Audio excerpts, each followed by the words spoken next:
आज हम राजनीतिक विज्ञान की जो दूसरी बुक है अंतर्राष्ट्रीय राजनीति, उसका पहला अध्याय शुरू करने जा रहे हैं, जिसका नाम है शीत युद्ध का दौर। इस अध्याय में हम ये पढ़ेंगे कि विश्व सतह पर जिस समय भारत आज़ाद हुआ था, उस समय विश्व में क्या घटनाएं उसके साथ साथ घट रही थी, भारत की आज़ादी के बाद विश्व में क्या घटनाएं घटी, उसमें भारत का जो है कितना योगदान था, भारत की कैसी नीतियां रही थी, उसके साथ साथ विश्व में जो घटनाएं हो रही थी उनका भारत के ऊपर क्या प्रभाव पड़ा था, या फिर जो वैश्विक जो परिदृश्य बदल रहा था उसका दुनिया के ऊपर क्या प्रभाव था, इस अध्याय में हम पढ़ेंगे। तो इसका नाम है शीत युद्ध का दौर। मतलब कि दुनिया में एक प्रकार का शीत युद्ध हुआ था। शीत युद्ध क्या होता है, इसका अर्थ हम विस्तार से आपको बताएंगे। इसमें एनसीईआरटी में जो टॉपिक है वो टॉपिक वाइज मैंने आपको ये लिखा है लेसन। इसमें सबसे पहला टॉपिक क्या आता है, क्यूबा का मिसाइल संकट। ये क्या है, ये समझने से पहले आपको इसका जो दूसरा पॉइंट है, सबसे पहले ये समझना होगा कि शीत युद्ध क्या है। शीत युद्ध एक ऐसा घटनाक्रम था जिसमें 1945 के बाद जब दूसरा विश्व युद्ध समाप्त हुआ, उसके बाद दुनिया में दो गुट सबसे शक्तिशाली गुट बन गए थे, और वो दोनों गुट आपस में तनाव और संघर्ष का जो है एक काल से गुजर रहे थे। और उन्होंने क्या किया कि आपस में एक दूसरे ने अस्त्र शस्त्रों का निर्माण करना शुरू कर दिया। वो मैं आपको बता रहा हूँ कि वो गुट कौन कौन से थे। देखो, शीत युद्ध का आपको विस्तार से बताया हुआ, शीत युद्ध किन किन के बीच में हुआ था। ये देखो, ये दुनिया की शीत युद्ध के समय दो बड़ी शक्तियां, सबसे बड़ी शक्तियां थी, एक अमेरिका और दूसरी थी सोवियत संघ। अमेरिका जो था वो अपने आप में एक पूरा महाद्वीप है, लेकिन इसमें सबसे ज्यादा इन्वॉल्व था उत्तरी अमेरिका का जो महाद्वीप है, जिसको संयुक्त राष्ट्र अमेरिका यूएसए बोलते हैं। और सोवियत संघ क्या था कि सोवियत संघ में सोवियत जो आज का रूस देश है वो और उसके 14 और अन्य साथी देश उसमें मिले हुए थे, उसको उस समय बोलते थे सोवियत संघ। तो जैसे ही दूसरा विश्व युद्ध समाप्त हुआ तो दोनों जो शक्तियां थी इनके बीच में आपस में संघर्ष होना शुरू हो गया, तनाव होना शुरू हो गया। और दुनिया में इस बात के लिए इनमें होड़ शुरू हो गई थी कि ये ज्यादा शक्तिशाली बनेगा या ये ज्यादा शक्तिशाली बनेगा। अर्थात विश्व की दो महाशक्तियों के बीच कोई वास्तविक युद्ध न होते हुए सोवियत संघ और अमेरिका के बीच 1945 से लेकर 1991 तक कभी भी वास्तविक युद्ध नहीं हुआ, लेकिन हमेशा इनके बीच एक संघर्ष की, एक तनाव की स्थिति बनी रही कि युद्ध कभी भी हो सकता है। तो शीत युद्ध हम किस चीज को कहेंगे कि एक ऐसी घटना जिसमें वास्तविक युद्ध न होकर और युद्ध जैसी स्थिति हमेशा पैदा रहना, उसको हम शीत युद्ध कहते हैं। तो शीत युद्ध इन दो महाशक्तियों के बीच में 1945 से लेकर 1991 तक चला था। 1991 में जो सोवियत संघ था, इसके जो साथी जो देश थे इसके साथ मिले हुए थे, उन्होंने धीरे धीरे इससे अलग होना जो शुरू कर दिया, इसका साथ छोड़ना शुरू कर दिया, और जो है सोवियत संघ का विघटन हो गया और दुनिया में एक शक्तिशाली देश बच गया था, वो अमेरिका था। तो ये मैंने आपको बताया कि शीत युद्ध क्या था कि दो महाशक्तियां थी दुनिया की, अमेरिका और सोवियत संघ। इनके बीच में जो है संघर्ष की स्थिति को हम सोवियत संघ कहते हैं। इस शीत युद्ध के समय में इनमें कुछ घटनाएं भी घटी थी। जैसे सबसे पहले जो अमेरिका था, उसने शीत युद्ध के दौरान एक नाटो नाम का संगठन बनाया।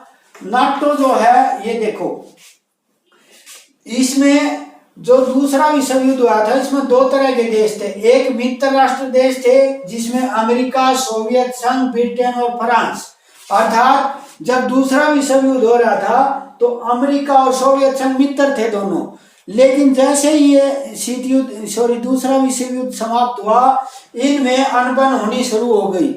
ये हम पढ़ेंगे उस जो है चैप्टर में, उस क्वेश्चन में, कि इनके बीच में शीत युद्ध के उदय के क्या कारण थे। लेकिन आपने यहाँ ये समझना है कि दोनों जो है दूसरे विश्व युद्ध में मित्र होते हुए भी आपस में, और बाद में जो है ये आपस में कटु जो है विरोधी बन गए थे। तो इन्होंने दूसरा विश्व युद्ध साथ मिलकर लड़ा था, अमेरिका ने, सोवियत संघ ने, ब्रिटेन ने और फ्रांस ने। और ध्रुवीय राष्ट्र वो थे जो जर्मनी, जापान और इटली। तो दो शक्तियां थी जो है दूसरा विश्व युद्ध में। ध्रुवीय राष्ट्र वो कहलाए जर्मनी, जापान और इटली, और मित्र राष्ट्र थे अमेरिका, सोवियत संघ और ब्रिटेन और फ्रांस। ठीक है। लेकिन उसके बाद इनमें जो है आपस में अमेरिका और सोवियत संघ में जो है मनमुटाव शुरू हो गया 1945 के बाद, और दुनिया में दो ध्रुवीय विश्व का प्रारंभ हो गया। दो ध्रुवीय विश्व का प्रारंभ का मतलब अब दुनिया जो है दो गुटों में बट गई थी। एक वो देश थे जो इसको अपना साथी मानते थे, इसकी व्यवस्था को अच्छी मानते थे। इसकी व्यवस्था, सोवियत संघ की व्यवस्था कैसी थी? समाजवादी व्यवस्था। अर्थात इस समाजवादी व्यवस्था में क्या होता है कि जो राज्यकृत व्यवस्थाएं होती है, अर्थात जो जनता के जो ज्यादातर काम है वो सरकार करती है। लोगों को जो है वो निजी पूंजी रखने का अधिकार नहीं होता। जो सार्वजनिक क्षेत्र का दायरा इसमें ज्यादा होता है। लेकिन अमेरिका जिस चीज का समर्थन कर रहा था वो थी पूंजीवादी व्यवस्था। अर्थात इसमें व्यक्ति को खुला छोड़ दिया जाता है। अंतर्राष्ट्रीय बाजार, अंतर्राष्ट्रीय स्तर पर व्यक्ति, राज्य कहीं भी अपना व्यापार के नियम बना सकते हैं। लेकिन सोवियत संघ में ऐसा नहीं था। तो दोनों के बीच में जो है एक विचारधारा का टकराव भी इसमें शुरू हो गया था, और दो ध्रुवीय विश्व का आरंभ हो गया था। तो इन दोनों संगठनों ने क्या किया? इन दोनों संगठनों ने अपने अपने अंदर और ज्यादा देशों को आपस में मिलाना, अपना दायरा बढ़ाना, अपनी शक्ति बढ़ाना, ऐसे काम इन्होंने शुरू कर दिए थे। तो सबसे पहले जो है अमेरिका था, उसने इसकी शुरुआत की थी। अमेरिका ने 1949 में, 1945 के बाद पहली बार अमेरिका ने 1949 में एक संधि की, उत्तरी अटलांटिक संधि संगठन, इसको बोलते हैं नाटो नाम का एक संगठन बनाया। यह एक सैनिक संगठन था। इस संगठन में क्या शर्तें थी कि यदि जो है ये सोवियत संघ है, ये नाटो के देश ज्यादातर पश्चिमी यूरोप महाद्वीप के लगभग इस साइड के जो देश थे, उत्तरी अटलांटिक क्यों बोलते हैं कि ये जो अटलांटिक महासागर है यहाँ पर, तो ये अटलांटिक महासागर का उत्तरी हिस्सा है। तो इसके साथ लगते जो देश थे, जैसे अमेरिका भी इसके साथ लगता है, पश्चिमी यूरोप के देश भी, इन्होंने एक संगठन बनाया, उसका नाम था नाटो। इसने क्या जो है वो नियम बनाए थे कि यदि नाटो के किसी भी देश के ऊपर सोवियत संघ आक्रमण करेगा तो हम सारे देश उसका मिलकर के विरोध करेंगे। अर्थात इन्होंने, अमेरिका ने क्या किया, अपनी शक्ति को एक अमेरिका के बजाय नाटो तक सीमित जो है उसका दायरा बढ़ा लिया। अर्थात इसने अपनी शक्ति का और ज्यादा विस्तार कर लिया। उसके बाद अमेरिका ने एक और संगठन बनाया, उसका नाम था सीटो, दक्षिणी पूर्वी एशियाई संधि संगठन। दक्षिण पूर्व एशिया, सीटो, ये जो है एशिया महाद्वीप है, इसका ये दक्षिणी और पूर्व का हिस्सा है। यहाँ पर भी सीटो नाम का एक संगठन अमेरिका ने और बनाया। एक अमेरिका ने बनाया सेंटो नाम का संगठन, ये मध्य एशिया के देशों का था। तो अमेरिका ने नाटो, सेंटो और सीटो नाम के तीन जो है वो संगठन बनाए, और ये कोशिश की कि दुनिया के जो है ज्यादातर प्रमुख देशों को अपनी तरफ उसने लुभाने का प्रयास किया। इसके विरोध में जो सोवियत संघ था, सोवियत संघ ने भी क्या किया कि एक वार्सा संधि की 1955 में। नाटो के विरोध में सोवियत संघ ने एक वार्सा नाम की जो है संधि की थी, उसमें भी यही शर्तें रखी थी कि जो भी सोवियत संघ और उसके जो साथी देश थे उन्होंने नाटो के बदले में वार्सा संधि संगठन किया और ये कहा कि जिस तरह अमेरिका ने ये संगठन बनाया है उसी तरह हम भी, यदि हमारे देश जो संयुक्त देश है सारे मिलकर के जो हम संधि बना रहे हैं, इनमें से अगर किसी देश के साथ कोई घटना होती है तो सारे देश उसका मिलकर के जवाब देंगे।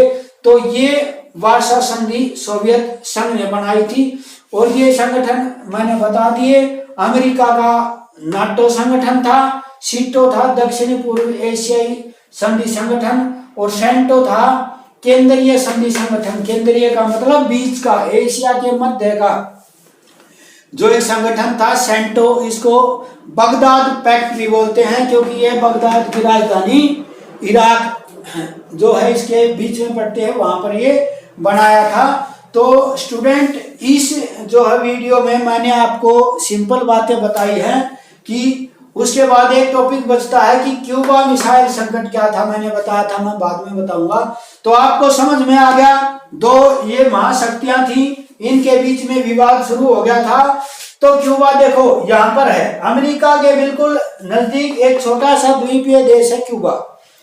1962 के साल में, सन 1962 के साल में क्या हुआ था कि सोवियत संघ के नेता जिसका नाम था क्रुश्चेव, सोवियत संघ के नेता क्रुश्चेव ने एक फैसला किया कि जो क्यूबा है इस देश में, क्योंकि जो क्यूबा देश था वहां पर इस सोवियत संघ वाली शासन प्रणाली थी, समाजवादी शासन प्रणाली थी, और क्यूबा देश इसका समर्थन करता था।